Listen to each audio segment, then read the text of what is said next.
Welcome back, everybody. This video is a continuation of my series on celebrating midsummer, the summer solstice, the turning of the wheel.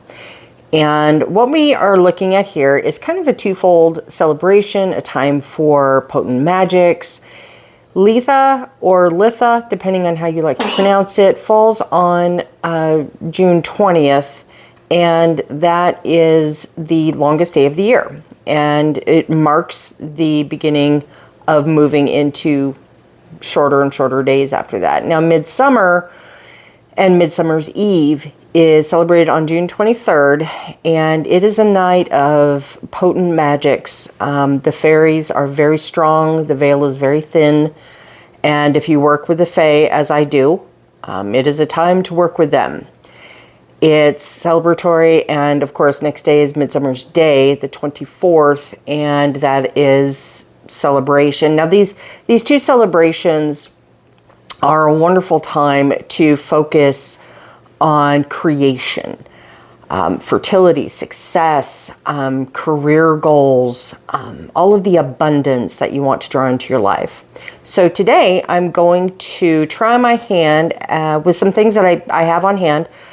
I'd like to create a summer solstice midsummer wreath, and I have over here, this was a Halloween wreath at one time, and I stripped it down because I really wanted to do something with it, and I think now is the time. I'm going to try, I like how it kind of has a corona around it like the sun.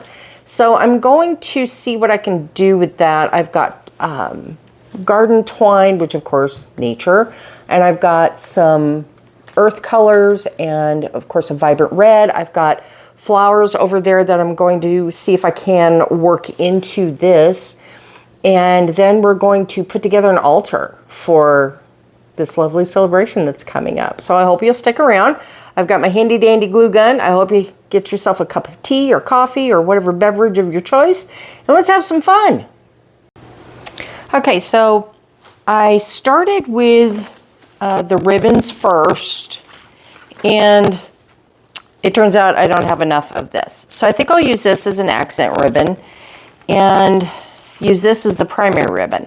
Now I started trying to kind of weave it in and didn't work. It's just too spiky.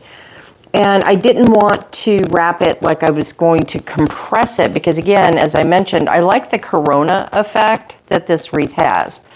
So I think what I'm going to do is work the ribbons in last. And I'm going to start, excuse me, with these flower picks. Now, I know these are fake flowers, but as when I did the Maypole project with you all, and we want to be able to use that from year to year. So I want to do the same with this wreath. So I have cut all of the little picks apart, and I'm going to, I think, just kind of work it in around, and then I think we're going to add the ribbons last. And I've got a bunch of different colors that we can put in that's perfect for, of course, midsummer. So I'm going to get going on that, and we'll see how well I do.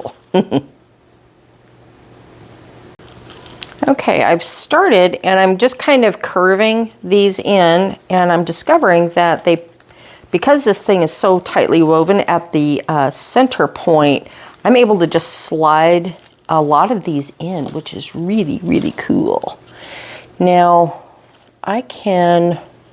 I was going to cut the stems a bit shorter, but actually those long stems are working in my favor to, like I said, kind of poke into the little branches. Now, when it's all said and done, I will probably go through with my handy dandy and trusted glue gun and just kind of cinch everything down.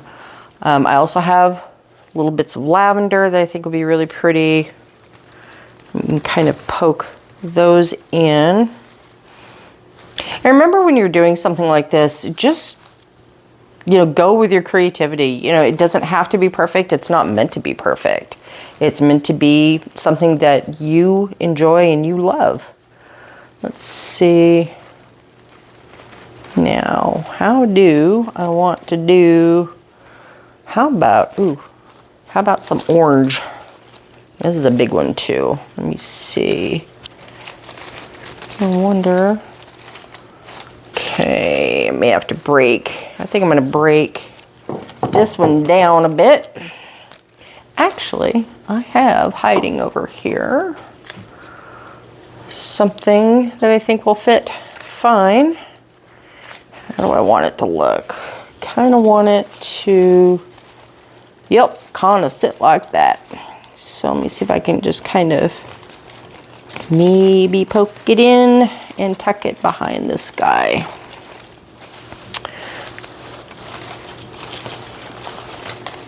Now I may need to trim that one just a bit. I don't know, I think it's kind of coming along here.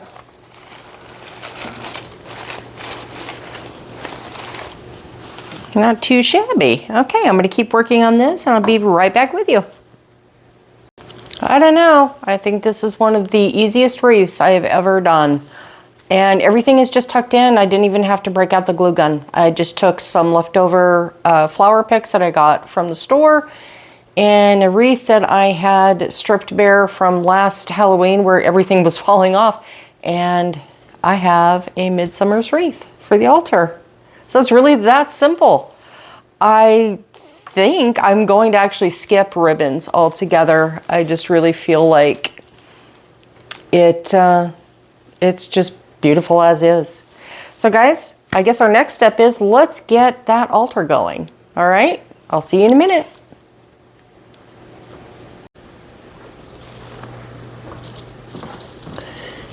Okay, I think after tying it 3 different times, I think I like that.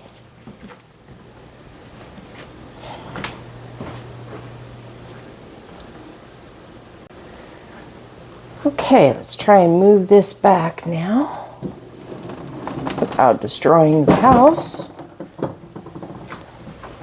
Okay.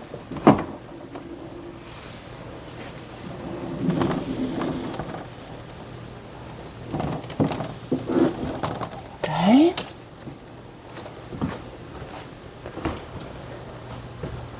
Now I think actually for safety purposes I'm actually going to move it out just a hair. Yeah. Okay. Let's see. Here we go. So I found some pieces already around the house. And you have to understand about our house, it may look like, oh, I've got all these neat statues and I bought all this stuff. No, I did not buy all this stuff. I have bought this stuff or found this stuff in thrift stores, mostly in thrift stores, over decades. And I tend to lean towards very whimsical, fairy, Victorian, Gothic, dark academia. And over the years, I've just collected pieces. I have silver tea sets and platters and pictures and statues and things and such. And I have collected them over the years. So I take a lot of things for altars from around the house. So I kind of have, let me get my craft scissors out of there. I kind of have a few things set up here. And the wreath, I'm really digging the wreath right there. I think it looks really, really good. And this is actually a candle holder for and it's got fairies on it, but it is a candle holder for a candle that weighs about 10 pounds. It's a huge pillar candle. I'm not going to use that. I've got my kind of wavy tea light holder here, which I like the fluidity of it. I've got another fairy statue here. And I'm thinking about, because I have a piece, it needs to be cleaned, but it's actually a wine bottle holder, but it is silver. And because midsummer and the summer solstice, it's about celebrating and, you know, making merry. So I want to also put fruits and wine and that kind of thing. I've got a couple of these that are actually old-fashioned glasses that I thought maybe could be incorporated in there, but I'm still kind of working on that yet. So this is where we're at right now. Let me go on a treasure hunt and see what else I can find. I had to share this with you as I was doing my quest in the home for finding little treasures. And I told you about this, and I cleaned it up. And as I was cleaning it, I found out something. This extends so you can fit different size wine bottles in here. But I did find out something interesting. Now, I am a bourbon girl. I have found this brand, Four Roses, and it's absolutely phenomenal. It's smooth, smoky. It does not have that horrible burning sensation. Absolutely fabulous. But I did find out this. Because that extends out, my bourbon fits in there. So I may actually create a bit of a beverage station at the same time on the altar, and I think that's perfectly fine. And I actually like the uniqueness of it, because what is the celebration of midsummer but celebrating libations, food, frolicking, all of the above. So yes, I think I may incorporate this. So I shall return. I'm still questing for certain things. I'll find them. Okay, so this is what I've come up with. You saw the fairy statue here. I put the tea lights in the candle holder. We have our libations and glass here. I've got a brass incense burner for resin incense, which I'm about to show you, and I'll put in here a charcoal disc to burn that on. I'm going to get a liner for this because, as I said, it was a candle holder for many, many, many years, and it has been discolored by candles that were in there. So I'm going to get a liner, and then this will be an offering bowl. And here's my little fairy on the top. And then over here, I've got for stick incense, we use this at Beltane, and I think for midsummer, it is ideal. And then over here, what I'm going to do, and I'll be storing these under here, but I have individual resin incenses that I will burn daily throughout the course of the celebration month. And so we have incenses for money and success, for health and healing, love and attraction, peaceful home, and I will keep those underneath here. And then of course, we have our wreath. I'm very pleased with how it turned out. I will be adding additions, and I may be sharing those as shorts coming up in the next little while. But I think it turned out really well. I like this being the focal point. And as I said, over time throughout the month, I'll be adding offerings of food, fruits, vegetables, herbs, any kind of thing like that. And I love it. I think it's a lot of fun, and I'm really, really happy that you were able to come along with me, everyone. Thank you so much for being here. I love you all. Blessings to you and yours, and I will see you on the next one.